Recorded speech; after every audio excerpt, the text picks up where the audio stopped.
बच्चों, तो आज की क्लास में हम स्टार्ट करेंगे सेल मेम्ब्रेन। देखिए, पहले वाली क्लास में मैंने आपको कोशिका भित्ति के बारे में बताया। ठीक, मैंने आपको ये कहा था कि शुरुआत में हम कोशिका के आवरण देखेंगे। तो कोशिका के आवरण में हम कोशिका भित्ति को तो देख चुके हैं। अब हम देखेंगे कोशिका झिल्ली के बारे में, सेल मेम्ब्रेन के बारे में। तो टॉपिक यहाँ पे डाल लेते हैं, फिर हम शुरू करते हैं। चलिए स्टार्ट करते हैं सेल मेम्ब्रेन से। सेल मेम्ब्रेन को कोशिका झिल्ली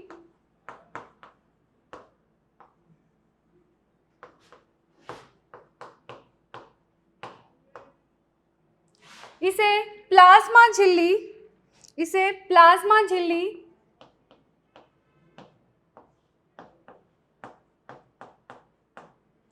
और जैव झिल्ली भी कहा जाता है। ये इसके नाम है, जैव झिल्ली।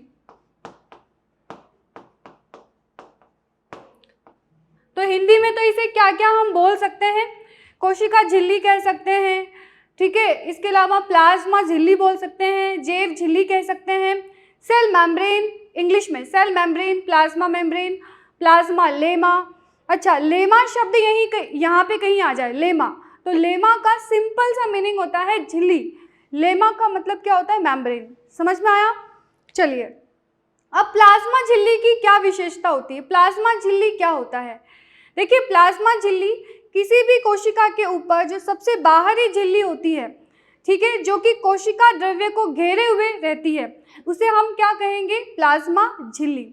प्लाज्मा झिल्ली या कोशिका झिल्ली पतली होती है, लचीली होती है। इसके अलावा यह अर्ध पारगम्य होती है, चयनित पारगम्य होती है और अर्ध तरल प्रकार की होती है। तो मैंने इतनी सारी विशेषताएं इसकी बताई, इसको हम नोट कर लेते हैं। चलिए, तो प्लाज्मा झिल्ली कैसी होती है? प्लाज्मा झिल्ली पतली, लचीली, प्लाज्मा झिल्ली पतली, लचीली एवं यह कैसी होती है? प्लाज्मा झिल्ली पतली होती है, लचीली होती है और चयनित पारगम्य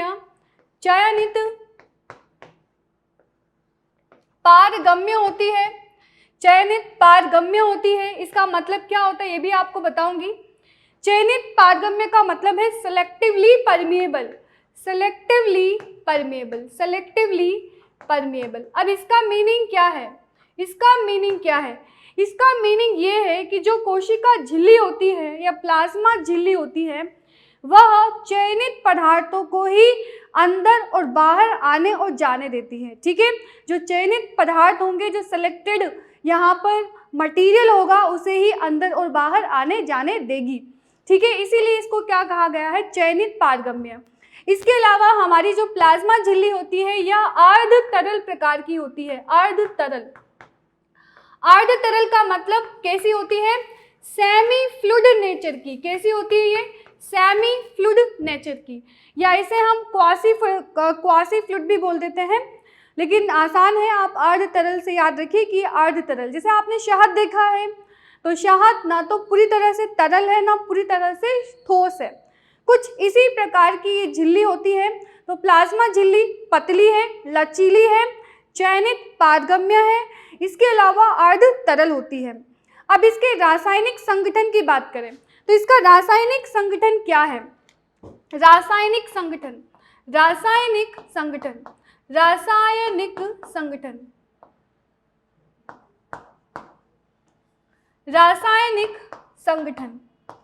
तो बेटा, रासायनिक संगठन हर कोशिका का अलग अलग होता है। इसमें जो प्रोटीन और लिपिड की मात्रा है एवं कार्बोहाइड्रेट की मात्रा है, वो एक कोशिका से दूसरी कोशिका में थोड़ी सी अलग हो जाती है। लेकिन सामान्यतः औसतन जो मात्रा होती है, जो ओवरऑल यहाँ पे हम एक औसत मात्रा ले रहे हैं कि अधिकतर कोशिकाओं में ये जो मात्रा होती है ये कितनी होती है। तो यहाँ पे इसका रासायनिक संगठन, कोशिका झिल्ली का रासायनिक संगठन, यदि सामान्य कोशिकाओं में देखा जाए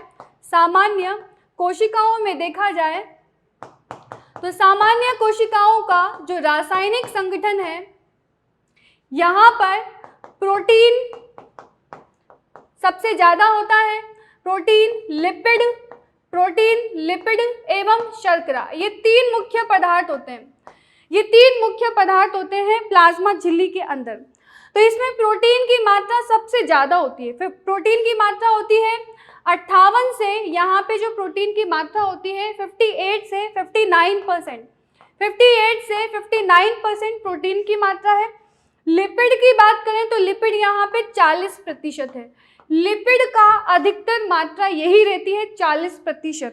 शर्करा की बात करें तो यह 1% के आसपास होता है, 1% या उससे भी कम हो सकता है या थोड़ा सा ज़्यादा हो सकता है।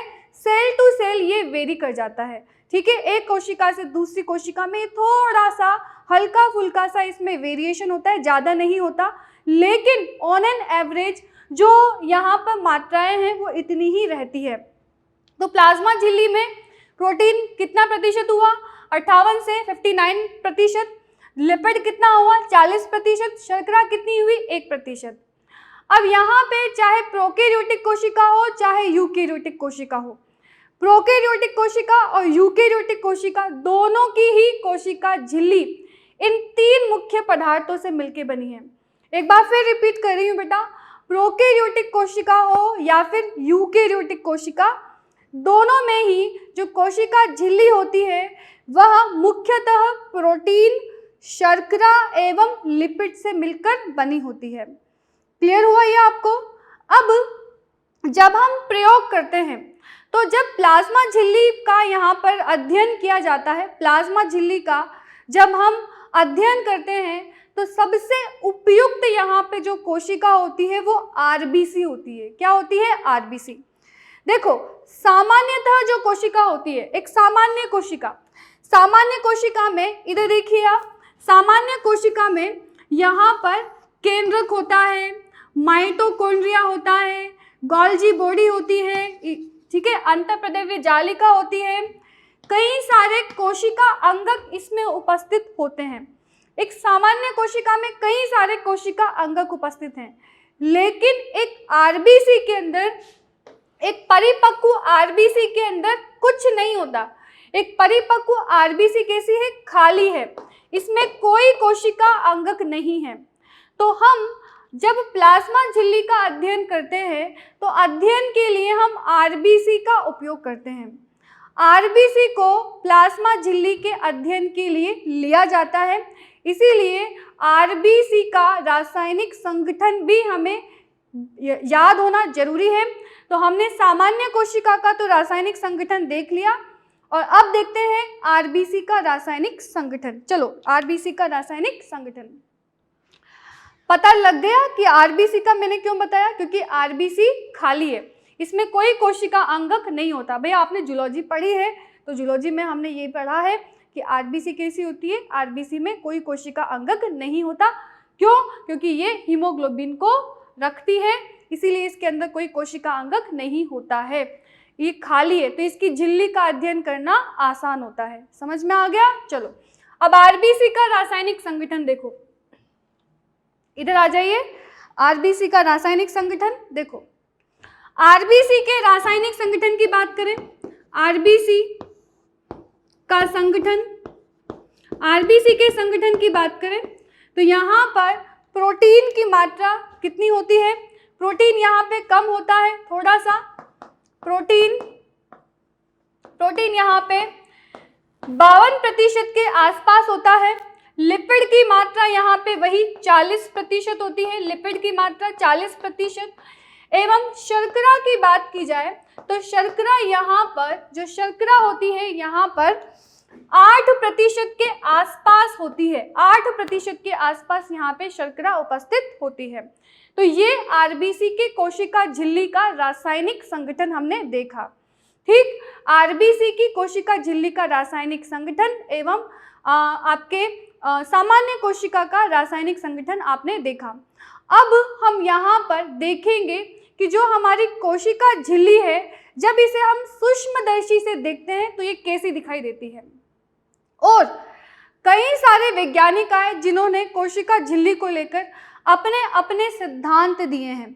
कई सारे वैज्ञानिकों ने अपने अपने एक थ्योरी दी है कोशिका झिल्ली को लेकर, लेकिन सबसे ज़्यादा सर्वमान्य जो मॉडल है जो कि सिंगर और निकोलसन ने दिया है उसे ही हम यहाँ पर देखते हैं और उसे ही मानते हैं।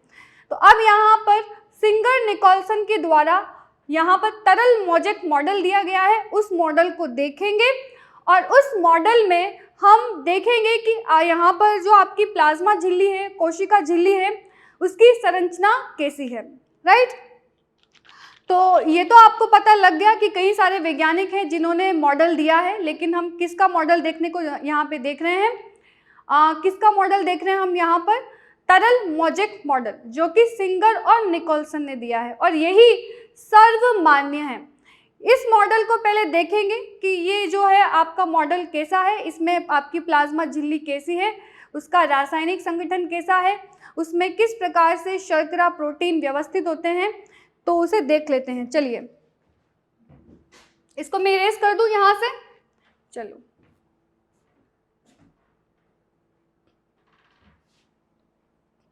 तो प्लाज्मा झिल्ली का मॉडल है तरल मोजेक मॉडल। प्लाज्मा झिल्ली का मॉडल क्या है, तरल मोजेक मॉडल। चलो, प्लाज्मा झिल्ली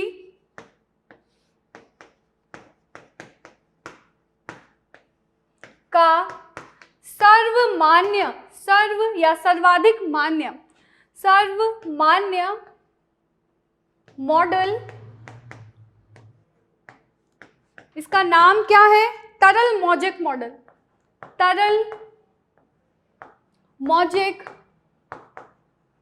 मॉडल। अभी जो तरल मोजेक मॉडल है, तरल मोजेक मॉडल को इंग्लिश में कहा जाता है फ्लूइड मोजेक मॉडल। इसे कहा जाता है फ्लूइड मोजेक मॉडल। ये मॉडल प्रतिपादित किया है सिंगर और निकोलसन के द्वारा। इसका प्रतिपादन सिंगर एवं निकोलसन ने किया है। सिंगर एवं निकोलसन, ये दो वैज्ञानिक हैं, इन्होंने मिलकर इसका प्रतिपादन किया है 1972 में। 1972 में। अब पहले तो ये समझ लेते हैं कि इसे तरल मोजेक मॉडल क्यों कहा गया है। यहाँ पे तरल का मतलब है फॉस्फोलिपिड और मोजेक का मतलब है प्रोटीन। तरल का मतलब है फॉस्फोलिपिड और मोजेक का मतलब है प्रोटीन। मतलब कि जो फॉस्फोलिपिड है, फॉस्फोलिपिड, अब ये फॉस्फोलिपिड क्या होता है इसे भी बताएंगे। फॉस्फोलिपिड के समुद्र में प्रोटीन रूपी यहाँ पर मोजेक, प्रोटीन रूपी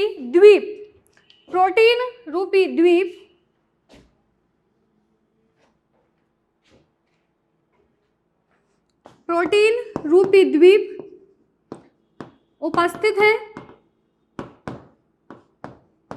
प्रोटीन रूपी द्वीप उपस्थित है और यह जो आपका प्रोटीन रूपी द्वीप है, यह फॉस्फोलिपिड परतों के मध्य, यह फॉस्फोलिपिड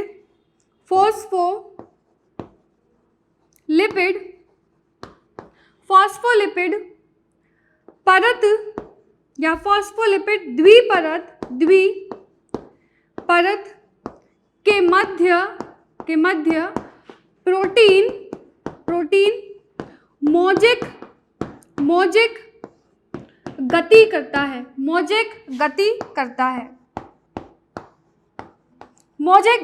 है। तो मैं आपको यहाँ पे क्या बता रही हूँ, प्लाज्मा झिल्ली का सर्वमान्य मॉडल जो कि किसने दिया है, सिंगर और निकोलसन ने दिया है। यह मॉडल किसने दिया है, सिंगर और निकोलसन ने दिया है 1972 में।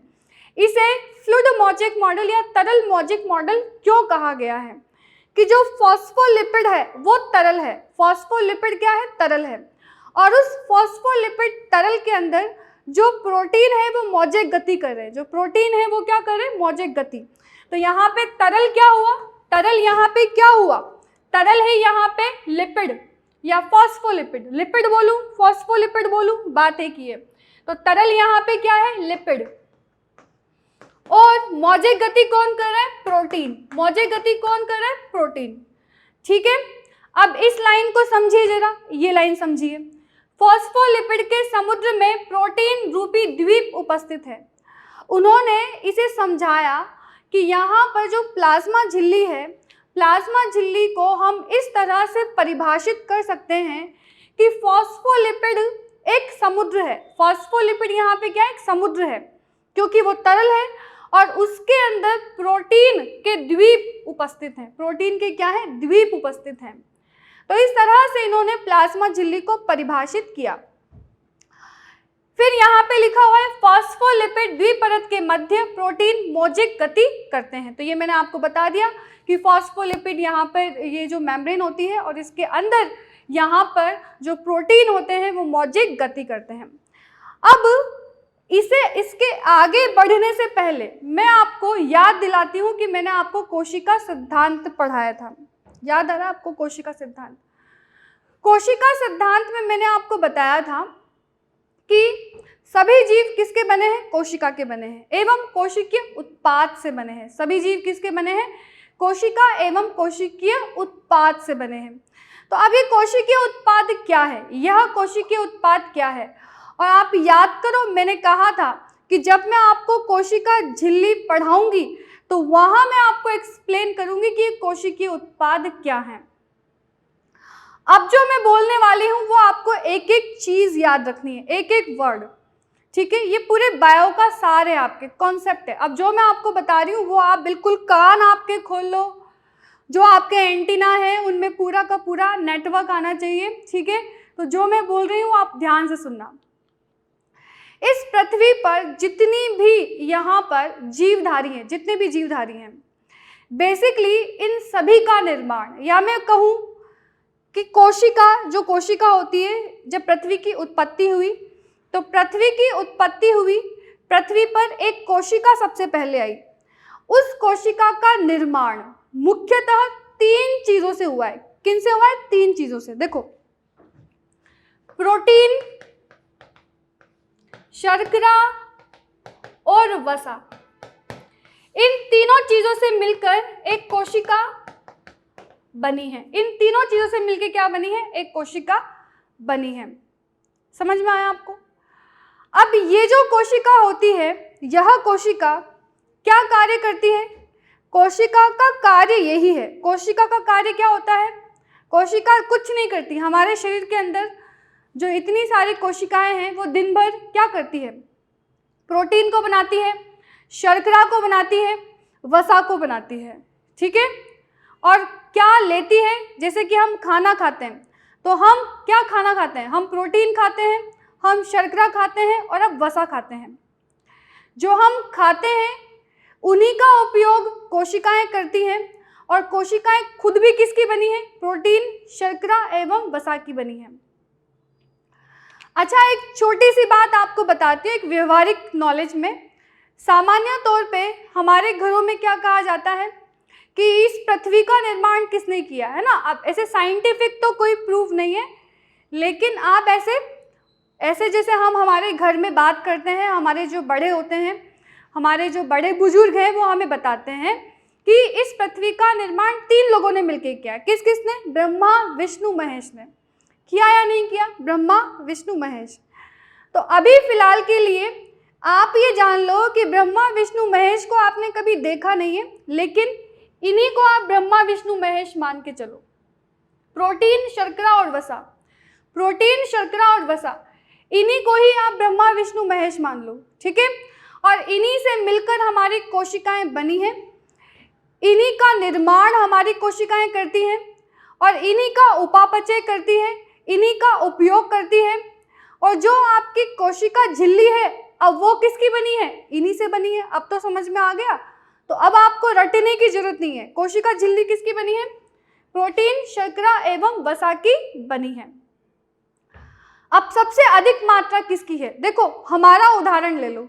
हमारे अंदर सबसे ज्यादा क्या है? प्रोटीन है। ये बाल किसके बने हैं? केराटिन प्रोटीन के। ये स्किन किसकी बनी है? क्यूटिन प्रोटीन की, है ना। कई सारे प्रोटीन हैं। हड्डियां किसकी बनी है? ऑस्टिन प्रोटीन की। हमारी उपास्थियां किसकी बनी है? कॉन्ड्रोटिन प्रोटीन की।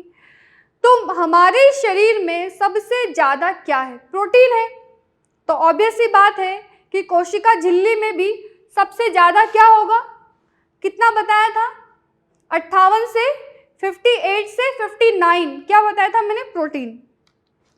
फिर उसके बाद में आता है वसा और फिर उसके बाद में आता है शर्करा।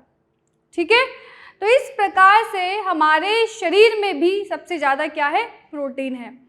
क्लियर हुआ आपको? बोलो क्लियर हुआ या नहीं हुआ? तो कोशिकीय उत्पाद के बारे में बताया था कोशिका सिद्धांत में कि कोशिका सभी जीवधारी किसके बने हैं? कोशिकाओं के बने हैं, कोशिकीय उत्पाद से बने हैं। तो जो कोशिकीय उत्पाद के बारे में वो बात कर रहा था वो यही है, यही कोशिकीय उत्पाद है। समझ में आया? चलो आ गया ना समझ में अब तो? चलिए अब आप देखो फॉस्फोलिपिड की बात हो रही है। फॉस्फोलिपिड क्या है? सबसे पहले तो हम कोशिका झिल्ली का चित्र देख लेते हैं जो कि सिंगर और निकोल्सन ने दिया है। सिंगर निकोल्सन ने कोशिका झिल्ली का मॉडल दिया है, तो उसका चित्र हम देख लेते हैं। क्लियर? तो पहले आप चित्र देख लो। चित्र देखने के बाद में एक एक चीज मैं आपको क्लियर करूंगी, लेकिन उससे पहले अपन डायग्राम यहाँ पर देख लेते हैं। आपके एनसीईआरटी में जो डायग्राम बनाया हुआ है वही डायग्राम हम यहाँ पर लेंगे। तो मैं पहले चौक ले लेती हूँ इसके लिए, कलरफुल डायग्राम बनाने के लिए, फिर उसके बाद में हम यहाँ से स्टार्ट करेंगे। चलो एक और कलर की ले लेते हैं। तो कोशिका झिल्ली का चित्र हम देखते हैं। इधर देखिए, कोशिका झिल्ली में फॉस्फोलिपिड की द्विपरत है। फॉस्फोलिपिड की द्विपरत, फॉस्फोलिपिड को इस प्रकार से बनाया जाता है।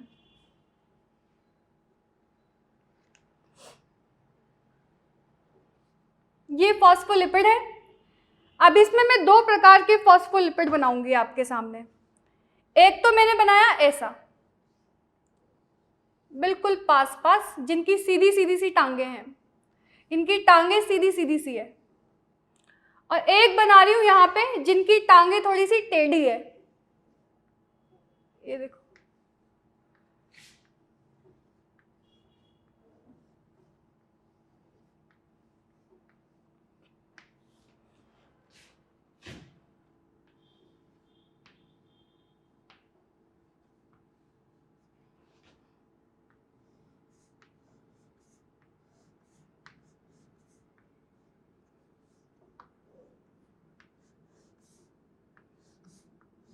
मेरे साथ साथ आप भी डायग्राम बनाइए। ठीक है, आप भी डायग्राम बनाते चलिए मेरे साथ साथ।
देखिए मेरे साथ भी आप डायग्राम बनाइए, आप भी मेरे साथ साथ डायग्राम यहाँ पे बनाओ ताकि आपको भी समझ में आए कि क्या चल रहा है।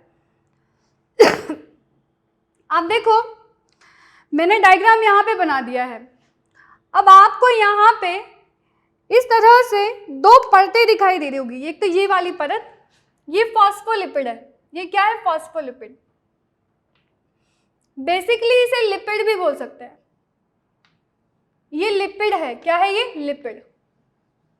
ये लिपिड है।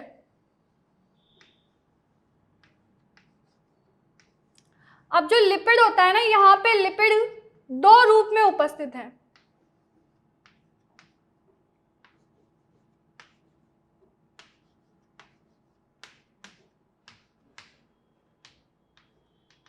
देखो तो हमारे सिंगर निकोलसन जो हैं उन्होंने यहाँ पर द्विपरतीय मॉडल दिया। इसे फ्लूइड मोज़ेक मॉडल कहा जाता है। इन्होंने एक एक करके इस प्लाज्मा झिल्ली के अंदर जो प्रोटीन है, शर्करा है एवं लिपिड है, उन सब के बारे में बताया। तो सबसे पहले बात करेंगे लिपिड की। सबसे पहले बात किसकी करेंगे? लिपिड की। चलो स्टार्ट करते हैं लिपिड से। यहाँ पे लिख रही हूँ मैं लिपिड।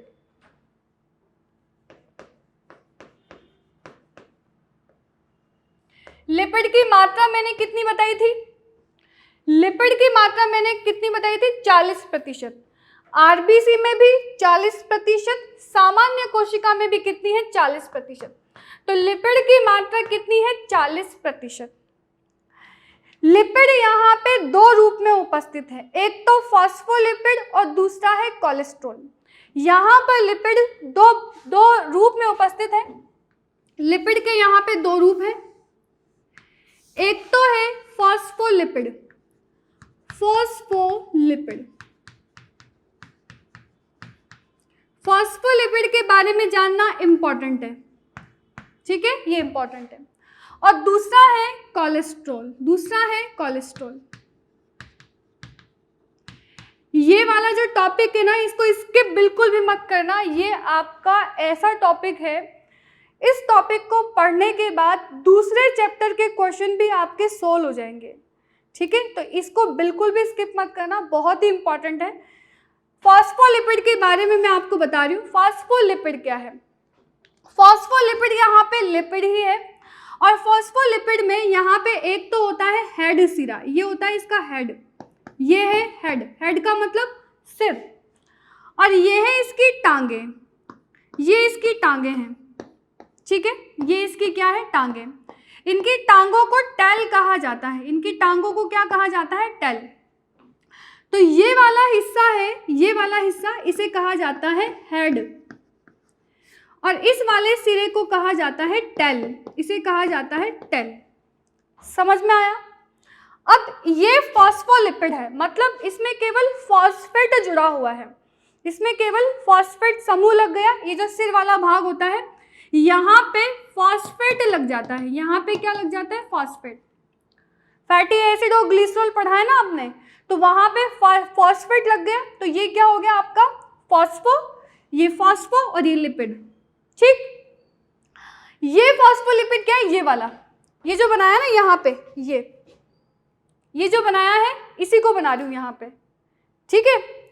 ये जो है आपका, ये फॉस्फोलिपिड है, इसी को बना रही हूँ मैं यहाँ पे। तो ये फॉस्फोलिपिड है। तो ये जो फॉस्फोलिपिड है, इसके दो भाग हैं, एक है हेड और एक है टेल। जो हेड वाला भाग होता है ये ध्रुवीय होता है। कैसा होता है? ध्रुवीय। और यह ध्रुवीय के साथ साथ जल रागी है। ये कैसा है? जल रागी। जल रागी का मतलब जल से प्रेम करने वाला, जल रागी, जल की तरफ आकर्षित होने वाला, उसे क्या कहेंगे? जल रागी। टेल वाला जो सिरा होता है, टेल, जिसे पूंछ कहा जाता है, पूंछ, तो जो पूंछ वाला हिस्सा होता है यह अध्रुवीय है। कैसा है? अध्रुवीय। अध्रुवीय है। और क्या है? जल विरागी। जल विरागी। जल विरागी का मतलब हाइड्रोफोबिक। हाइड्रोफोबिक, इसे पानी से डर लगता है। इसे पानी से क्या लगता है? डर। अब पहले तो लिपिड के बारे में जान लेते हैं। देखो लिपिड क्या होती है? वसा होती है। वसा, जैसे कि आपने देखा हमारे घरों में तेल होता है, नारियल का तेल होता है, घी होता है, ये सब क्या है? वसा है, लिपिड है। ये सारे के सारे क्या है? वसा और लिपिड हैं। तो ये जो लिपिड होता है यह दो रूप में उपस्थित होता है, संतृप्त और असंतृप्त। ये दो रूप में होता है, संतृप्त और असंतृप्त। इसके दो रूप होते हैं, एक तो संतृप्त और असंतृप्त। अब इसमें से क्वेश्चन पूछा जा सकता है, ध्यान रखना प्रीवियस एग्जाम में ये क्वेश्चन पूछा जा चुका है। जो टॉपिक मैं आपको पढ़ा रही हूँ, अब देखो ध्यान से सुनो, ये दो प्रकार का हो सकता है, संतृप्त और असंतृप्त। असंतृप्त, ठीक है। संतृप्त को बोलते हैं सैचुरेटेड, संतृप्त को बोलते हैं सैचुरेटेड, सैचुरेटेड, और असंतृप्त को कहा जाता है अनसैचुरेटेड, अनसैचुरेटेड। अब सिंपल सा एग्जाम बता रही हूं, आपने घी को देखा है? सर्दी होती है तो घी कैसा हो जाता है? जम जाता है। गर्मियां होती है तो घी पिघल जाता है, तरल हो जाता है। तो जब सर्दियां होती हैं, तापमान कम होता है, तो कम तापमान पर आपका घी कैसा हो जाता है? संतृप्त। जब वसा संतृप्त अवस्था में होती है तो यह ठोस होती, दिखाई दे रहा है आपको यहाँ तक? ये संतृप्त कैसी होती है? ठोस। कैसी होती है? ठोस। और अगर असंतृप्त है तो गर्मियों में आपने देखा है कि आपका जो घी इतना पिघल जाता है कि डिब्बे से भी बाहर आ जाता है। तो जब असंतृप्त होता है तो यहाँ पर वसा कैसी हो जाती है? तरल। वसा कैसी हो जाती है? तरल। अब ये कब तरल हो जाती है, कब ये ठोस हो जाती है, इसे भी देख लो। सामान्यतः जो इसकी ये कार्बन की जो टेल है, कार्बन की जो पूंछ है, इसमें अगर सिंगल बॉन्ड है, इसमें क्या है? अगर सिंगल बॉन्ड है, जैसे ये सिंगल बॉन्ड है, ये सी सी सी सिंगल बॉन्ड है, कहीं डबल बॉन्ड दिख रहा है आपको? नहीं। जब इसमें सिंगल बॉन्ड होता है, यहाँ पे सिंगल बंद होता है, तब ये संतृप्त होती है। तब कैसी होती है? संतृप्त। और जब ये संतृप्त होती है तो लिपिड के मॉलिक्यूल इस तरह से बहुत पास होते हैं, इधर देखिए, बहुत पास। जब वसा आपकी कैसी है? संतृप्त है। जब वसा आपकी संतृप्त है तो लिपिड के मॉलिक्यूल बिल्कुल पास होते हैं, और इनके मध्य कैसा होता है? केवल एकल बंध, एकल हाइड्रोजन बंध यहाँ पे उपस्थित होता है। एकल हाइड्रोजन बंध उपस्थित होता है, और लिपिड के मॉलिक्यूल बहुत पास होते हैं, इतने पास होते हैं कि यह अपनी अक्ष पे घूम भी नहीं सकते, बहुत पास ये उपस्थित होते हैं। जैसे कि आप मेरी क्लास में आ जाओ और मेरे पास में केवल एक ही टेबल है आपको बिठाने के लिए, लेकिन टेबल में केवल 3 ही लोग आ सकते हैं, लेकिन आप 5 उसके अंदर बिल्कुल सट के बैठ गए, तो क्या आप वहाँ से हिल भी पाओगे? नहीं हिल पाओगे, बिल्कुल पास आप वहाँ पे बैठ गए। पर ठीक वैसा ही इनके साथ में होता है, तो इसे हम क्या कहेंगे? संतृप्त। अच्छा, आपने सर्दियों में देखा है, सर्दियों में हमारी त्वचा यहाँ से फट जाती है, त्वचा हमारे हाथ यहाँ से फट जाते हैं। तो उसका कारण क्या है? उसका कारण यही है कि जो हमारे कोशिकाओं में फॉस्फोलिपिड है, वो फॉस्फोलिपिड कैसा हो गया? संतृप्त हो गया। संतृप्त होने की वजह से फॉस्फोलिपिड के अणु पास आ गए, और जब पास आ गए तो त्वचा हमारी कैसी हो गई? फट गई। क्लियर हुआ? तो यह तापमान से प्रभावित होते हैं। ये किससे प्रभावित होते हैं? तापमान। जब तापमान कम है, जब तापमान क्या है? कम है। जब तापमान कम है, टेम्परेचर कम है, तो आपका लिपिड कैसा हो गया? संतृप्त। जब तापमान ज़्यादा होता है, जब तापमान अधिक होता है, जैसे कि गर्मियों में, तो गर्मियों में यहाँ पर इस वसा के अंदर, इस लिपिड के अंदर हाइड्रोजन बंध बन जाते हैं। ये हाइड्रोजन बंध बन गए। जैसे ही डबल हाइड्रोजन बंध बन गया, जैसे ही डबल हाइड्रोजन बंध बनता है, तो वसा हो जाती है असंतृप्त। वसा कैसी हो जाती है? असंतृप्त। और लिपिड कैसा हो जाता है? तरल। वसा कैसी हो जाती है? तरल। जैसे आपने देखा है कि जब गर्मियाँ आती हैं तो हमें चेहरे पे कुछ लगाने की ज़रूरत नहीं है, अपने आप जो है ऑयल निकलता है, हमारी स्किन से ऑयल निकलता है। क्यों निकल रहा है? क्योंकि जो फॉस्फोलिपिड की परत है, फॉस्फोलिपिड की जो आपकी बनी हुई है, वो कैसी हो रही है? लंबी हो रही है। क्यों हो रही है? क्योंकि उसके अंदर क्या बन गया? डबल बंध बन गया, डबल हाइड्रोजन बंध बन गया। तो जब वसा असंतृप्त हो जाती है तो आपके फॉस्फोलिपिड के अणु दूर दूर हो जाते हैं, दूर दूर, इस तरह से दूर दूर हो जाएंगे। और जब दूर दूर चले जाएंगे तो आसानी से यह अपनी अक्ष पे घूम पाते हैं और झिल्ली में क्या आ जाती है? तरलता। झिल्ली में क्या आ जाती है? तरलता। तो यह आपको ध्यान रखना है कि फॉस्फोलिपिड, ये फॉस्फोलिपिड, एक बार फिर पूरा बता रही हूँ आपको, फॉस्फोलिपिड में हेड है और टेल है। हेड क्या है? ध्रुवीय जलरागी। हेड क्या है? ध्रुवीय जलरागी या जल स्नेही। टेल क्या है? टेल अध्रुवीय है, जल विरागी है। टेल क्या है? अध्रुवीय है, जल विरागी है, मतलब ये जल से दूर भागती है। फॉस्फोलिपिड दो रूप में उपस्थित हो सकते हैं, एक तो संतृप्त और असंतृप्त।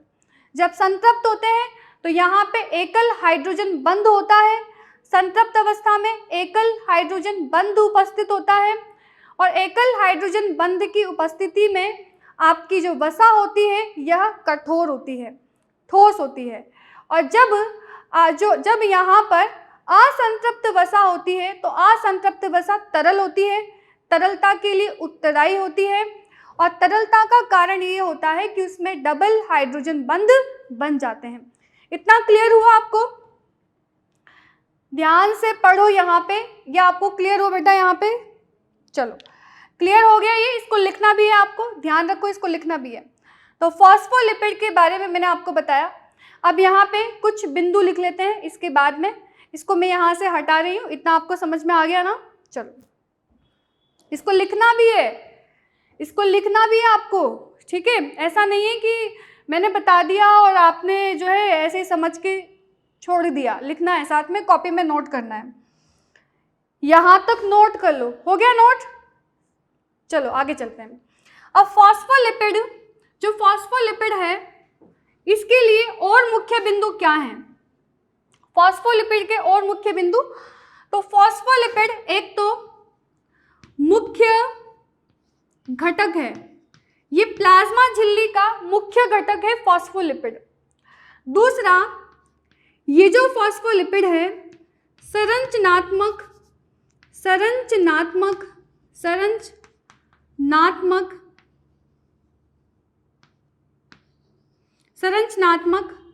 मुख्य पदार्थ है। फॉस्फोलिपिड की कितनी परत है? दो परतें हैं। फॉस्फोलिपिड की कितनी परतें हैं? दो परत। फॉस्फोलिपिड कैसा है? फॉस्फोलिपिड यहाँ पे कैसा है? द्विपरत। कैसा है? द्विपरत। फॉस्फोलिपिड कैसा है? द्विपरत। देखो इधर, एक तो ये वाली परत और एक ये वाली परत। तो फॉस्फोलिपिड की यहाँ पे क्या है? दोहरी परत। फॉस्फोलिपिड की इधर देख रहे हो ना आप, फॉस्फोलिपिड की द्विपरत। ये क्या है? फॉस्फोलिपिड की द्विपरत, एक ऊपर वाली और एक नीचे वाली परत। ये ऊपर वाली परत है, ये नीचे वाली परत है। समझ में आया? तो जो फॉस्फोलिपिड की द्विपरत है, एक बात और ध्यान रखना, प्रीवियस एग्जाम में पूछा गया क्वेश्चन है, क्या फॉस्फोलिपिड की दोनों परतें एक दूसरे के बिल्कुल समान होती है? क्या ये एक दूसरे के आइडेंटिकल होती है? क्या एक दूसरे से बिल्कुल समान होती है? ध्यान रखना, बिल्कुल नहीं। ये वाली परत और ये वाली परत ये असममित है। ये दोनों परतें कैसी है? असममित, आइडेंटिकल नहीं है, एक दूसरे की कॉपी नहीं है, बिल्कुल ये एक दूसरे से अलग है, लेकिन दो परतें हैं। यहाँ पर अलग फॉस्फोलिपिड के अणु हैं, यहाँ अलग फॉस्फोलिपिड के अणु हैं, यहाँ अलग फॉस्फोलिपिड के अणु हैं। दोहरा रही हूँ आपके लिए, यहाँ पे अलग फॉस्फोलिपिड के अणु हैं। तो फॉस्फोलिपिड की द्विपरत जो है ये कैसी है? असममित है। मैं आपको बता रही हूँ, आप लिख लेना आपकी कॉपी में कि ये एक दूसरे से समान नहीं है, ये कैसी है? असममित है। कौन सी परत है? दोहरी परत है। क्लियर हुआ आपको ये? चलो, फॉस्फोलिपिड किसके लिए उत्तरदायी है? फॉस्फोलिपिड तरलता के लिए उत्तरदायी है, तरलता के लिए उत्तरदायी है, तरलता के लिए उत्तरदायी है। ठीक है, जब ये कैसी होगी? असंतृप्त होगी। जब ये कैसी होगी? असंतृप्त, असंतृप्त, असंतृप्त अवस्था में कैसी होगी? उत्तरदायी होगी। अब मैंने आपको बताया कि लिपिड किससे प्रभावित होता है? तापमान से। लिपिड की संरचना किससे प्रभावित होती है? तापमान से। तो तापमान बढ़ने पर जो लिपिड की असंतृप्तता है वो बढ़ती जाती है और फॉस्फोलिपिड की जो चेन है वो लंबी होती जाती है।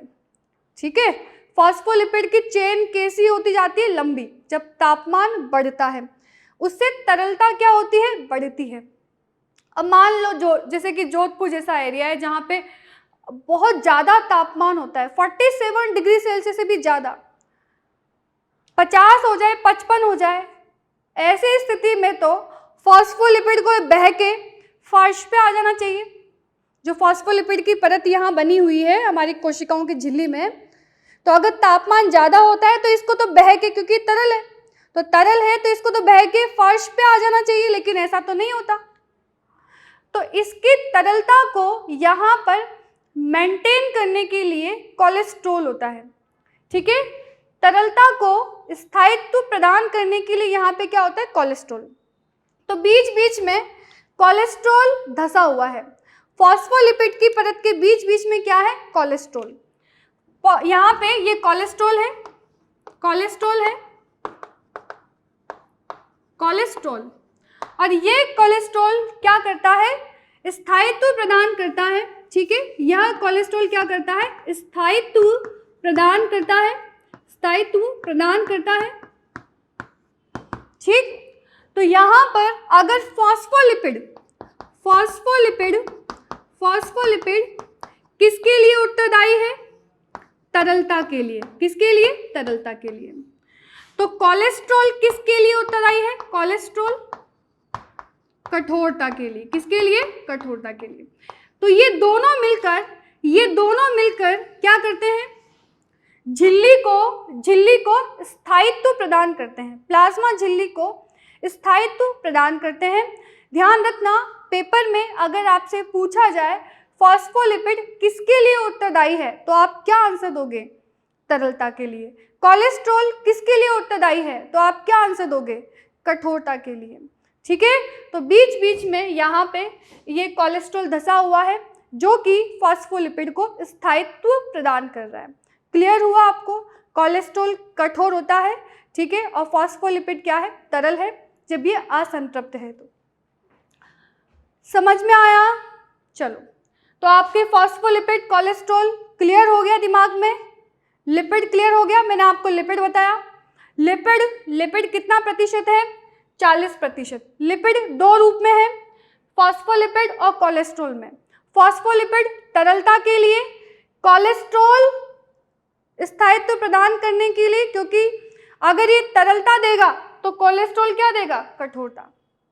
तो आपकी झिल्ली, प्लाज्मा झिल्ली क्या रहेगी? मेंटेन रहेगी। तो ये दो चीजें आपको यहाँ पे याद रखनी है। अब ये आपको समझ में आ गया। तो लिपिड के बाद में अब हम समझेंगे प्रोटीन।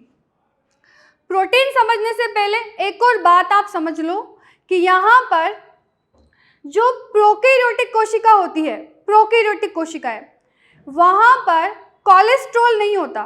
प्रोकैरियोटिक कोशिकाओं में कोलेस्ट्रॉल की जगह होपेनॉइड होता है। क्या होता है? होपेनॉइड। लिख लो, नोट कर लो, यहाँ पे नोट कर लो, यहाँ पे ये से नोट कर लो।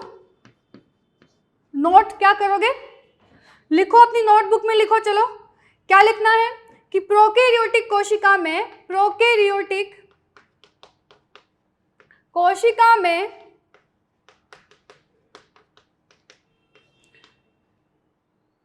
कोलेस्ट्रॉल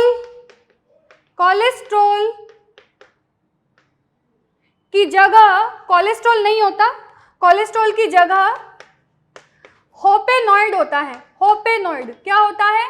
होपेनॉइड, होपेनॉइड उपस्थित होता है। लिख लिया क्या आपने? लिख लो इसको फटाफट से, और फिर मैं इसको यहाँ से इरेज करूँगी। लिख लिया आपने? चलो, हटा दो इसको। फॉस्फोलिपिड कंप्लीट हो गया। अब हम देखेंगे प्रोटीन।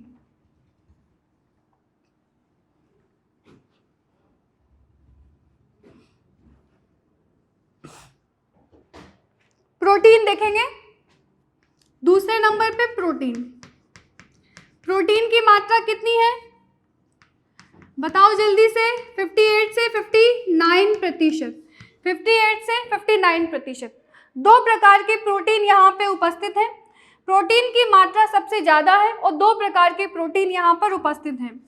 एक है बाह्य प्रोटीन, एक है बाह्य प्रोटीन और एक है आंतरिक प्रोटीन। आंतरिक प्रोटीन, आंतरिक प्रोटीन को अंतर्वेशी प्रोटीन भी कहा जाता है। अंतर्वेशी, अंतर्वेशी प्रोटीन। बाहरी प्रोटीन जो कि बाहर की तरफ है, अंतर्वेशी प्रोटीन जो झिल्ली के अंदर धसे हुए हैं। तो ये जो प्रोटीन होते हैं, यह प्रोटीन किस तरह से कोशिका झिल्ली से अलग किए जा सकते हैं उस आधार पर है। जिस प्रोटीन को आसानी से अलग कर सकते हैं कोशिका झिल्ली से, वो बाह्य प्रोटीन होंगे। और ऐसे प्रोटीन जो कि अंदर धसे हुए हैं और उनको बाहर निकालने के लिए एंजाइम की आवश्यकता पड़ेगी, तो उसे हम क्या कहेंगे? आंतरिक प्रोटीन।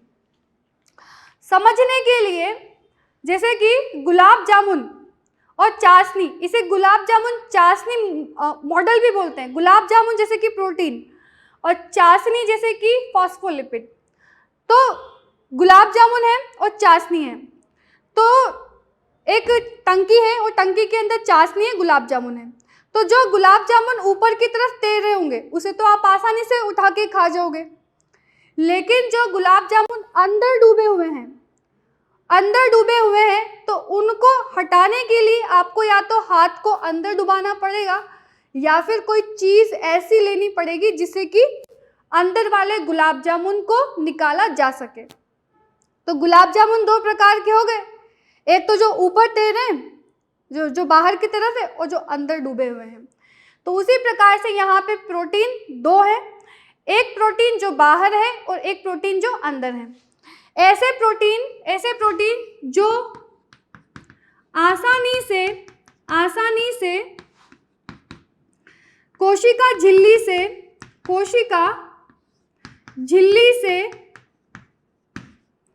पृथक किए जा सकते हैं, जो आसानी से पृथक किए जा सकते हैं, वो क्या है? बाह्य प्रोटीन है। अब देखते हैं आंतरिक प्रोटीन।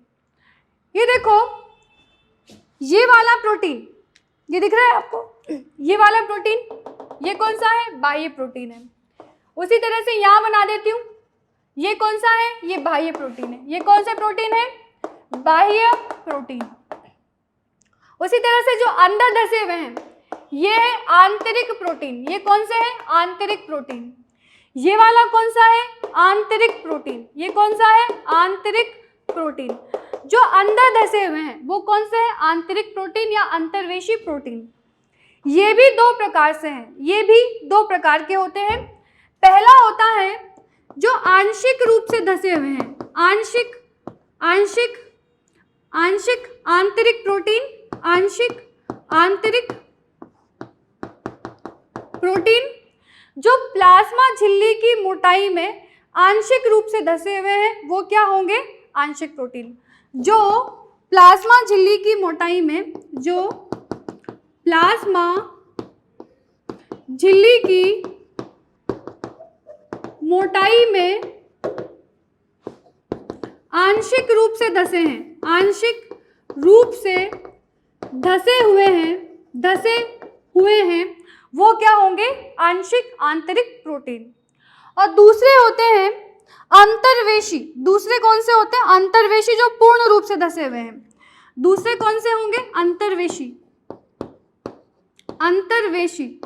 अंतर्वेशी जो प्लाज्मा झिल्ली की पूरी मोटाई में धसे हुए हैं, जो प्लाज्मा झिल्ली की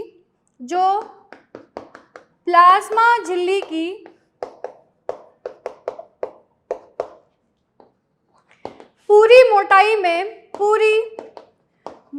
में धसे हुए हैं। पूरी मोटाई में धसे हुए हैं, वो क्या है? अंतर्वेशी प्रोटीन है। ठीक है, अब देखो ये अंतर्वेशी है, ये क्या है? अंतर्वेशी। ये क्या है? पार्श्विक या फिर आंशिक रूप से धसे हुए प्रोटीन। तो इस प्रकार से यहाँ पे प्रोटीन को दो भागों में बांटा गया है। इतना आपको क्लियर हुआ? क्लियर हुआ आपको?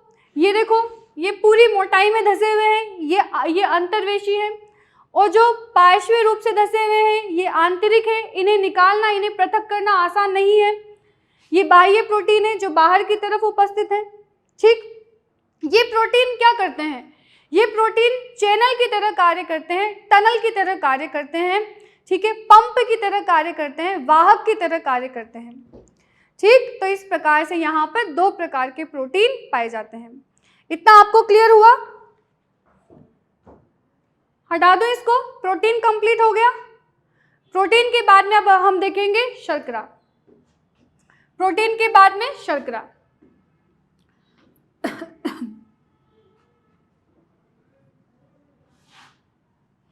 प्रोटीन के बाद में शर्करा। तीसरा, शर्करा कितनी प्रतिशत है? 1% के लगभग 1%, सबसे कम शर्करा होती है। और ये जो शर्करा होती है यह दो रूप में उपस्थित होती है। एक है ग्लाइको प्रोटीन और दूसरा है ग्लाइकोलिपिड। दूसरा है ग्लाइकोलिपिड। ग्लाइको जिसके पीछे लग जाए वो क्या हो गया? शर्करा। Glycoprotein, glycoprotein, glycolipid, lipid. शर्करा, शर्करा किससे जुड़ी हुई है? प्रोटीन से। ग्लाइको का मतलब शर्करा, और शर्करा किससे जुड़ी है? प्रोटीन से। ग्लाइकोलिपिड, ग्लाइकोलिपिड का मतलब, ग्लाइको का मतलब शर्करा, और शर्करा किसके साथ में है? लिपिड के साथ में है, लिपिड के साथ में। तो ऊपर देखो आप, ये जो शर्करा होती है यह ग्लाइकोप्रोटीन और ग्लाइकोलिपिड के रूप में उपस्थित होती है। और यहाँ पर ये क्या है? आपका फॉस्फोलिपिड का हेड। ये क्या है? फॉस्फोलिपिड का हेड। तो ये फॉस्फोलिपिड पे आपके शर्करा उपस्थित है। क्या है ये? शर्करा। तो अब इसे क्या बोलेंगे बताओ? इसको क्या बोलेंगे? ग्लाइकोलिपिड। क्या कहेंगे इसको? ग्लाइकोलिपिड, क्योंकि लिपिड से क्या है? जुड़ी हुई है, लिपिड से जुड़ी हुई है, तो इसे क्या कहेंगे? ग्लाइकोलिपिड। ग्लाइकोप्रोटीन, ग्लाइकोप्रोटीन, ये देखो ये क्या है? प्रोटीन। ये क्या है? प्रोटीन। इसके ऊपर क्या है? शर्करा, तो इसे क्या कहेंगे? ग्लाइकोप्रोटीन। क्या कहेंगे इसे? ग्लाइकोप्रोटीन। इतना आसान सा था। अब इसका कार्य क्या है ये तो समझ में आ गया कि शर्करा ग्लाइकोप्रोटीन ग्लाइकोलिपिड के रूप में उपस्थित है। एक और बात ध्यान रखो कि यह सिर्फ बाहर की तरफ है। यह सिर्फ कहाँ उपस्थित है? इधर बाहर की तरफ, इस तरफ नहीं है। ये जो साइटोसोल होता है, साइटोसोल, साइटोसोल का मतलब कोशिका द्रव्य, कोशिका द्रव्य, इधर की तरफ कोशिका द्रव्य है। ये कोशिका झिल्ली है, ये कोशिका द्रव्य है। तो जहां कोशिका द्रव्य वाला भाग होता है वहां पर ग्लाइकोप्रोटीन ग्लाइकोलिपिड नहीं होता। ठीक है, इस तरफ ग्लाइकोप्रोटीन ग्लाइकोलिपिड नहीं है, सिर्फ किधर है? ऊपर की तरफ। समझ में आया आपको? क्लियर है? ठीक है, ये भी ध्यान रखना। ये कोशिका द्रव्य है। क्या है ये? कोशिका द्रव्य, कोशिका द्रव्य। तो कोशिका द्रव्य की तरफ हमेशा कौन सा सिरा रहेगा? कौन सा वाला सिरा रहेगा? ये हेड वाला सिरा, हेड वाला, क्योंकि हेड वाला सिरा कैसा होता है? जल रागी। कैसा होता है? जल रागी, बताया था ना आपको। और जो टेल होता है वो टेल, वो किधर की तरफ होगा? उल्टी तरफ। इधर भी देखो, इधर ये वाला सिरा और ये इसके पैर अंदर की तरफ। तो जहाँ पे जल होता है, कोशिका द्रव्य होता है, कोशिका द्रव्य की तरफ सिर वाला भाग होता है लिपिड का। समझ में आया? चलो अब बच्चों यहाँ पे इसका कार्य क्या है शर्करा का? शर्करा क्या कार्य करती है? तो शर्करा का कार्य क्या होता है? कोशिका से कोशिका की पहचान, कोशिका से कोशिका की पहचान। जो कोशिका की पहचान होती है वो इसी के आधार पे होती है। कोशिका की जो पहचान होती है वो इसी के आधार पे होती है। किसी भी कोशिका की पहचान इसी आधार पे की जाती है। इसी के अलावा दो कोशिकाओं के मध्य जैसे कि अंतरक्रिया होती है, जैसे कि शुक्राणु और अंडाणु। तो अंडाणु और शुक्राणु के मध्य जो अंतरक्रिया होती है वह ग्लाइकोप्रोटीन और ग्लाइकोलिपिड को पहचान कर ही होती है, शुक्राणु और अंडाणु। तो शुक्राणु किस तरह से यहाँ पर अंडाणु को पहचानता है? ग्लाइकोप्रोटीन और ग्लाइकोलिपिड को पहचान कर। उसी प्रकार से जो ब्लड ग्रुप होता है, रक्त समूह, रक्त समूह के एंटीजन की पहचान, एंटीजन की पहचान, एंटीजन की पहचान भी इसी के द्वारा की जाती है। जो एंटीजन होता है आरबीसी के ऊपर, जो एंटीजन होता है वो भी किसका बना होता है? ग्लाइकोप्रोटीन और ग्लाइकोलिपिड का। उसी के आधार पर उसकी पहचान होती है। तो ये इसके कार्य हैं। ठीक, लिपिड के कार्य भी मुझे आपको बताने थे। लिपिड के कार्य मैं साइड में लिख देती हूँ। लिपिड आपने लिपिड लिख लिया, फॉस्फोलिपिड लिख लिया, कोलेस्ट्रॉल आपने लिख लिया। साइड में आप जहाँ पर भी आपके नोटबुक में जगह मिले साइड में लिपिड के कार्य लिख लो। ठीक है, यहाँ पे लिख देती हूँ मैं लिपिड के कार्य, फॉस्फोलिपिड के कार्य यहाँ डायग्राम में लिख देती हूँ। इसका कार्य क्या है? ये तो हो गया आपका कोलेस्ट्रॉल। ठीक है, और लिपिड के कार्य यहाँ पे लिख लो, एनसीईआरटी में भी गिवन है। तो कोशिका वृद्धि, कोशिका वृद्धि में सहायक है। जब भी कोशिका वृद्धि करती है तो लिपिड की सहायता से ही करेगी। इसके अलावा कोशिका विभाजन, कोशिका विभाजन भी इसी की सहायता से होगा। कोशिका विभाजन भी लिपिड की सहायता से होगा। इसके अलावा कोशिका में अंतर्ग्रहण, कोशिका अंतर्ग्रहण, इसके अलावा कोशिका में स्त्रवण, कोशिका में स्त्रवण भी इसी के कार्य होगा। एवं कोशिकाओं के मध्य जो अंतरक्रिया होती है वो भी फॉस्फोलिपिड के द्वारा होगी। तो कोशिकीय अंतरक्रिया, कोशिकीय अंतरक्रिया, ये सब लिपिड के कार्य हैं। ठीक है, तो जहां लिपिड लिखवाया था वहां पर इसके कार्य लिख लो, लिपिड के कार्य। यहाँ पर ये आपके शर्करा के कार्य। तो देखो इस सिंगर निकोलसन के जो मॉडल है फ्लूइड मॉजिक मॉडल, जो कि 1972 में दिया गया है। ठीक, इसे फ्लूइड मॉजिक मॉडल कहा गया है। यह मुख्य से 3 भागों से मिलकर बनी है आपकी प्लाज्मा झिल्ली। एक तो लिपिड, दूसरा प्रोटीन और तीसरा शर्करा। ठीक, चित्र बना लिया आपने, तीनों के बारे में लिख लिया। इस प्रकार से हमने यहाँ पे कोशिका झिल्ली के बारे में पढ़ चुके हैं। पूरा हमने कंप्लीट यहाँ पे कर लिया। चित्र आपको समझ में आ गया? एक बार फिर देख लो, एक बार फिर यहाँ पे चित्र देख लेते हैं। सबसे पहले फॉस्फोलिपिड की द्विपरत। फॉस्फोलिपिड किसके लिए उत्तरदायी है बताओ? तरलता के लिए। फॉस्फोलिपिड के बीच बीच में क्या है? कोलेस्ट्रॉल। कोलेस्ट्रॉल किसके लिए उत्तरदायी है? कठोरता के लिए। ठीक है, फॉस्फोलिपिड के इस समुद्र में आपको यहाँ प्रोटीन दिखाई दे रहा है। कुछ बड़े प्रोटीन जो बाहर की तरफ है और कुछ आंतरिक रूप से धसे हुए हैं। ठीक है, प्रोटीन यहाँ पे बाह्य है और आंतरिक है। जो आसानी से पृथक किए जा सकते हैं वो बाह्य है, और जिन्हें आसानी से पृथक नहीं किया जा सकता, जो अंदर धसे हुए हैं, वो आंतरिक प्रोटीन है। प्रोटीन यहाँ पर जो बाह्य प्रोटीन होते हैं, क्योंकि आंतरिक प्रोटीन भी होते हैं, तो यहाँ टनल की तरह कार्य करते हैं, चैनल की तरह कार्य करते हैं, और कुछ प्रोटीन एंजाइम की तरह कार्य करते हैं। इनके तो कई सारे कार्य हैं, जब वो डिटेल में जाएंगे तब देखेंगे। अभी तो आपको इतना याद होना चाहिए। शर्करा किस रूप में उपस्थित है? लिपिड से जुड़ी हुई है तो ग्लाइकोलिपिड, और प्रोटीन से जुड़ी है तो ग्लाइकोप्रोटीन। इस प्रकार से अब यहाँ पे आपने कोशिका झिल्ली का पूरा मॉडल देख लिया जो कि सिंगर और निकोल्सन ने दिया है। यह आपको क्लियर हुआ? बोलो हुआ नहीं हुआ? हो गया? चलो, तो ये तो हो गया आपका तरल मौजिक मॉडल। अब यहाँ पे एक दो मॉडल और हैं जो कि मान्य नहीं है। देखो इस मॉडल की विशेषता क्या है। पहला, यह मॉडल चयनित पारगम्यता को बताता है। दूसरा, यह मॉडल प्लाज्मा झिल्ली की तरलता को बताता है। एक बार फिर बोल रही हूँ, लिख लेना चाहो तो, यह मॉडल दो चीजों के बारे में बताता है। इस मॉडल की दो विशेषताएं। पहला, यह मॉडल प्लाज्मा झिल्ली की तरलता के बारे में बताता है। दूसरा, यह मॉडल चयनित पारगम्यता के बारे में बताता है। क्लियर? चलो,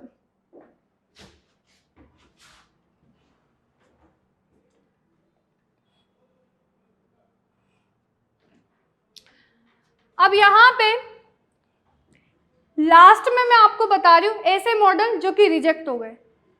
ठीक, उनको आपको पढ़ना भी नहीं है, एज ए जनरल नॉलेज मैं आपको बता रही हूं। जैसे कि ट्राइलेमिलर मॉडल था,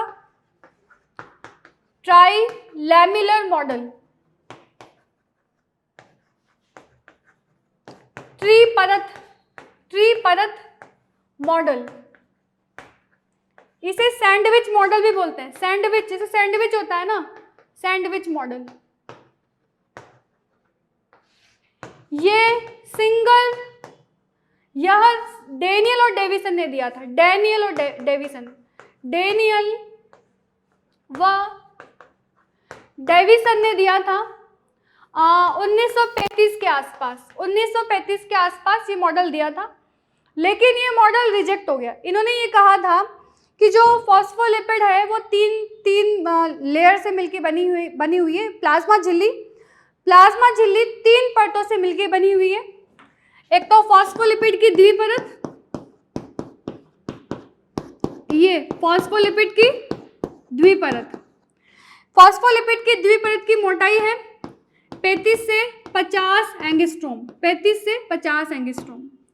और फिर इन्होंने कहा कि इसके ऊपर इस तरह से प्रोटीन है, ये प्रोटीन है, इसके ऊपर ये प्रोटीन है। तो जो प्रोटीन है ये 20 से 25 एंगस्ट्रोम के आसपास है। ये 20 से 25 एंगस्ट्रोम के आसपास इसकी मोटाई है। ठीक है, ये इन्होंने मॉडल दिया कि यहाँ पे बीच में तो फॉस्फोलिपिड है, जैसे कि आपने देखा है। तो बच्चों ये था डेनियल डेविसन का मॉडल, ट्राइलेमिलर मॉडल था। जिस तरह से सैंडविच होता है, तो सैंडविच में एक ब्रेड होती है, नीचे ब्रेड होती है, उसमें आलू का मसाला होता है। उसी तरह से इन्होंने ये बताया कि ऊपर प्रोटीन है, नीचे प्रोटीन है और बीच में फॉस्फोलिपिड है। ठीक, इस तरह से इन्होंने ट्राइलेमिलर मॉडल दिया। लेकिन इनकी कमी क्या रही, ये ना तो तरलता के बारे में बता पाए, तरलता, और दूसरा यह ये भी नहीं बता पाए कि ये चयनित पारगम्य है। कैसी है? चयनित पारगम्य। ये दो बिंदु नहीं बता पाए। ठीक है, इनकी कमी थी। इनकी कमी क्या थी कि ये दो बिंदुओं के बारे में नहीं बता पाए, इसलिए ये मॉडल रिजेक्ट हो गया। एक और मॉडल है इकाई झिल्ली मॉडल, तो वो भी रिजेक्ट हो गया। इकाई झिल्ली मॉडल, क्योंकि तरलता और पारगम्यता को वो नहीं बता पाए। ठीक, एक तो ट्राइलेमिलर मॉडल, इकाई झिल्ली मॉडल, ये इनकी कमियां थी। हालांकि ये सही थे, ये मॉडल में जो भी कहा गया वो सही था, लेकिन यह तरलता और चयनित पारगम्यता के बारे में नहीं बता पाए। क्लियर हुआ? ये ध्यान रहेगा। ठीक, आपको बेसिकली क्या याद रखना है? सिंगर निकोल्सन का मॉडल। उसके बाद तो कई सारे मॉडल आए, लेकिन सब रिजेक्टेड है। सबसे ज़्यादा एक्सेप्टेड मॉडल क्या है? सबसे ज़्यादा सर्वाधिक मान्य सिंगर निकोल्सन का मॉडल। ठीक है, अब एक और चीज देख लो, नीट में कई बार क्वेश्चन पूछा जाता है। नीट में इसके ऊपर कई बार क्वेश्चन पूछ लिया है। पहला बिंदु ये ध्यान रखना कि प्लाज्मा झिल्ली कैसी है? अर्ध तरल। प्लाज्मा झिल्ली कैसी है? अर्ध तरल। पहला बिंदु क्या ध्यान रखोगे कि प्लाज्मा झिल्ली या कोशिका झिल्ली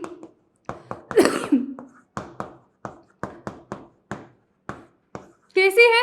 अर्ध तरल, अर्ध तरल। अब आपसे पूछ लिया जाए कि अर्ध तरल किसकी वजह से है, अर्ध तरल किसकी वजह से है, तो दो यहाँ पे कारण है। एक तो है लिपिड, एक तो है फॉस्फोलिपिड, फॉस्फोलिपिड, और दूसरा है कोलेस्ट्रॉल। इन दोनों की वजह से प्लाज्मा झिल्ली कैसी है? अर्ध तरल, ना तो पूरी तरह से तरल है ना पूरी तरह से कठोर है। जैसे मैंने शुरुआत में बताया था शहद, वैसी है। तो अर्ध तरल फॉस्फोलिपिड कोलेस्ट्रॉल की वजह से है। ये भी मैं बता चुकी हूँ कि फॉस्फोलिपिड की वजह से तरल है और कोलेस्ट्रॉल की वजह से कैसी है? कठोर है। और इन दोनों की वजह से कैसी है? अर्ध तरल है। क्लियर हुआ कॉन्सेप्ट? क्लियर हुआ? चलो एक और चीज देख लो जिसके ऊपर क्वेश्चन पूछे जाते हैं, प्लाज्मा झिल्ली की गति। ठीक है, इस पे क्वेश्चन पूछे जाते हैं। प्लाज्मा झिल्ली में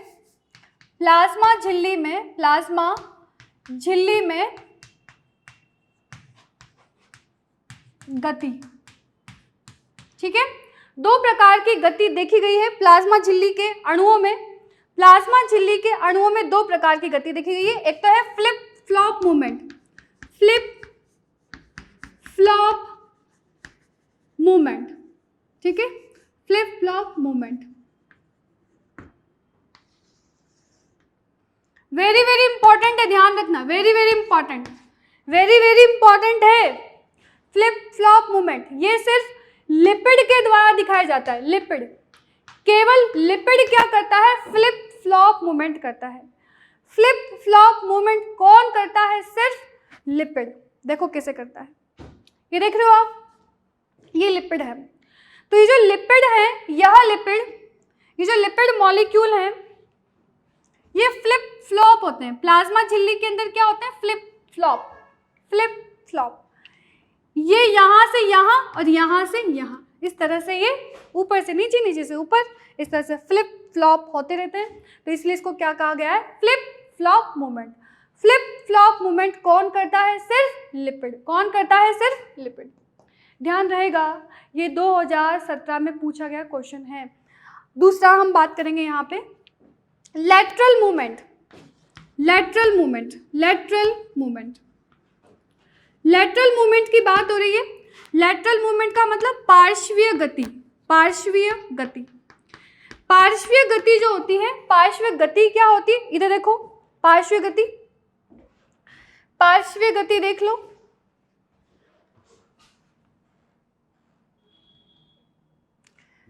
देखो पार्श्वीय गति क्या होती है, ये लिपिड मॉलिक्यूल इधर आ जाए, ये इधर चला जाए, ये इधर आ जाए, ये इधर चला जाए, ये पार्श्वीय गति है।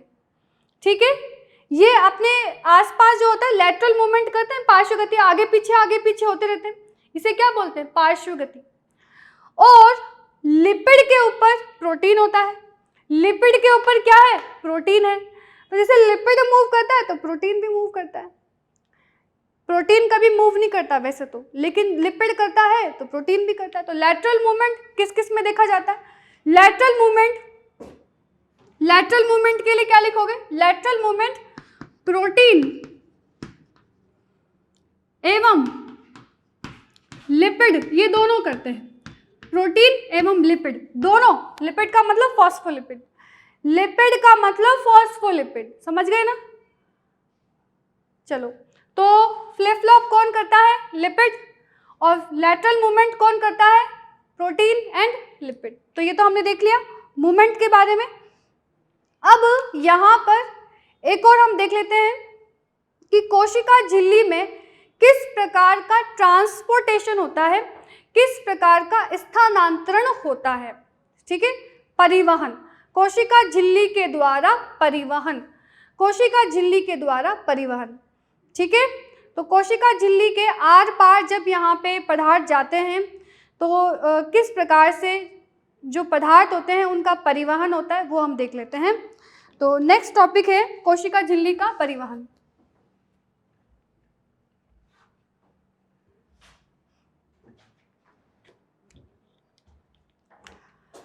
कोशिका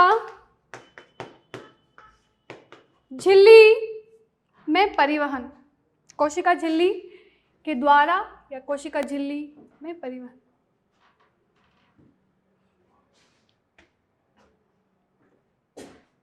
कोशिका झिल्ली में परिवहन। कोशिका झिल्ली में परिवहन का क्या मतलब है? जैसे ये कोशिका है, ये कोशिका है, तो कोशिका में कुछ पदार्थ जैसे कि प्रोटीन है, शर्करा है, मतलब कार्बोहाइड्रेट है, लिपिड है, प्रोटीन है, कार्बोहाइड्रेट है, लिपिड है, इसके अलावा कुछ आयंस हैं, इसके अलावा कुछ खनिज हैं, ये सारी चीज़ें अंदर जाती हैं, जल है, वाटर है। तो इनका परिवहन कैसे होता है?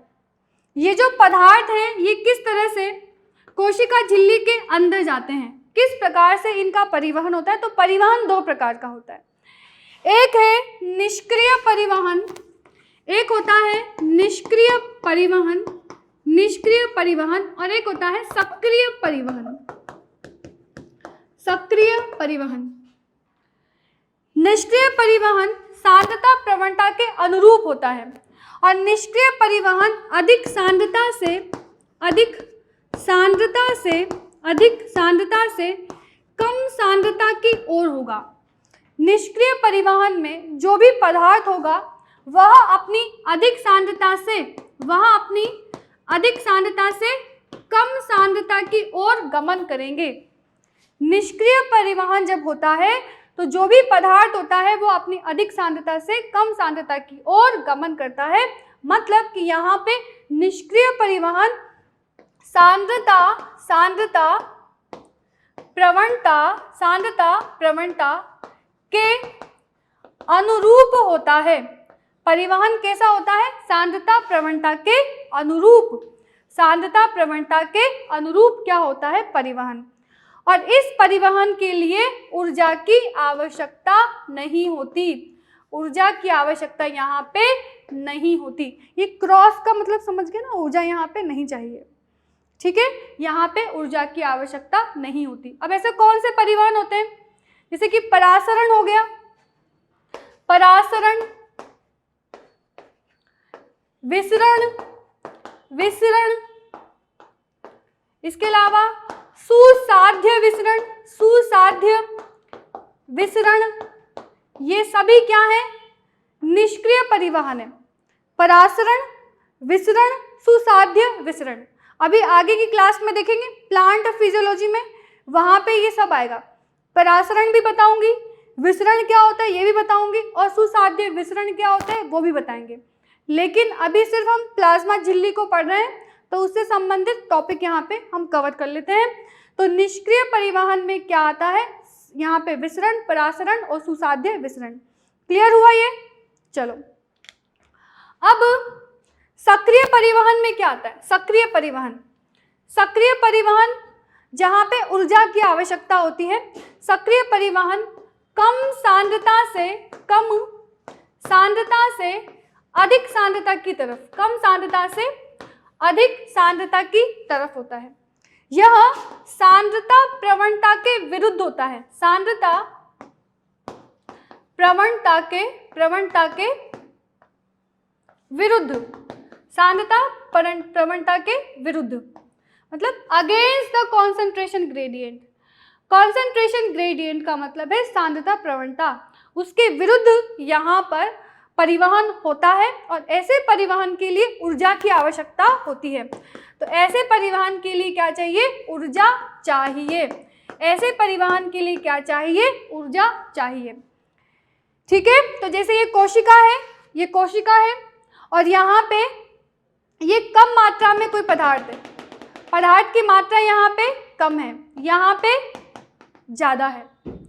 अब इसकी मात्रा कम है, इधर ज़्यादा है, तो इसे कम सांद्रता से अधिक सांद्रता की तरफ जाना है। तो इसके लिए हमें किसकी आवश्यकता होगी? एटीपी की। एटीपी क्या है? ऊर्जा। तो ऊर्जा की सहायता से हम यहाँ पे क्या कर रहे हैं? कम सांद्रता से अधिक सांद्रता की तरफ परिवहन करवा रहे हैं। इसमें क्या आता है? इसमें चैनल्स आते हैं, पंप आते हैं, सोडियम पोटेशियम पंप, ये इसके उदाहरण हैं। जैसे कि उदाहरण के लिए सोडियम पोटेशियम पंप, ठीक। तो ये इस प्रकार का परिवहन होता है। इसके अलावा कोशिका में 2 और प्रक्रिया होती है, फेगोसाइटोसिस, पिन्नोसाइटोसिस। ये क्या होता है? फेगोसाइटोसिस कोशिका के द्वारा, फेगोसाइटोसिस, और पिन्नोसाइटोसिस, पिन्नोसाइटोसिस। इसका मतलब क्या होता है? फेगोसाइटोसिस का मतलब ठोस पदार्थों का अंतर्ग्रहण करना। फेगोसाइटोसिस का मतलब ठोस पदार्थों का अंतर्ग्रहण करना। जैसे आप चपाती खाते हो तो वो क्या है? फेगोसाइटोसिस। तरल पदार्थों का अंतर्ग्रहण करना, पिन्नोसाइटोसिस। जैसे आप पानी पीते हो तो पिन्नोसाइटोसिस। कोशिका जब तरल पदार्थों को लेती है तो पिन्नोसाइटोसिस। कोशिका जब तरल पदार्थ का अंतर्ग्रहण करेगी, तरल पदार्थ का अंतर्ग्रहण, तो इसे क्या कहेंगे? पिन्नोसाइटोसिस, ठीक है। यहाँ पे ठोस पदार्थ का अंतर्ग्रहण, ठोस पदार्थ का अंतर्ग्रहण, तो इसे क्या कहेंगे? फेगोसाइटोसिस।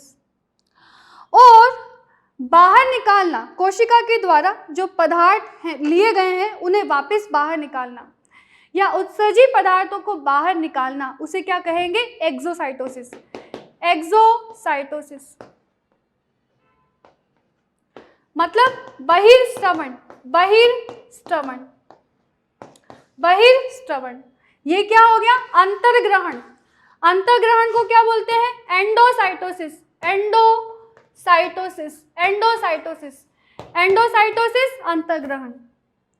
एक्सोसाइटोसिस बहिस्रवण। एक्सो का मतलब बाहर निकालना, ठीक है। एंडो का मतलब अंदर लेना। आप खाना खा रहे हो, एंडोसाइटोसिस। आपने जो भी खाया आप वो बाहर निकाल रहे हो, एक्सोसाइटोसिस। तो ये सारी प्रक्रियाएं कोशिका झिल्ली के द्वारा हो रही है, इसीलिए मैंने आपको बताया है। तो बच्चों, आज की क्लास में हमने कोशिका झिल्ली के बारे में देखा। ये पूरा टॉपिक कोशिका झिल्ली के बारे में था, ठीक। अब नेक्स्ट क्लास में आगे के हम यहाँ पर कोशिका अंगक देखेंगे। कोशिका भित्ति, कोशिका झिल्ली, ये दोनों टॉपिक हम कंप्लीट कर चुके हैं। मिलते हैं नेक्स्ट क्लास के अंदर। Thank you.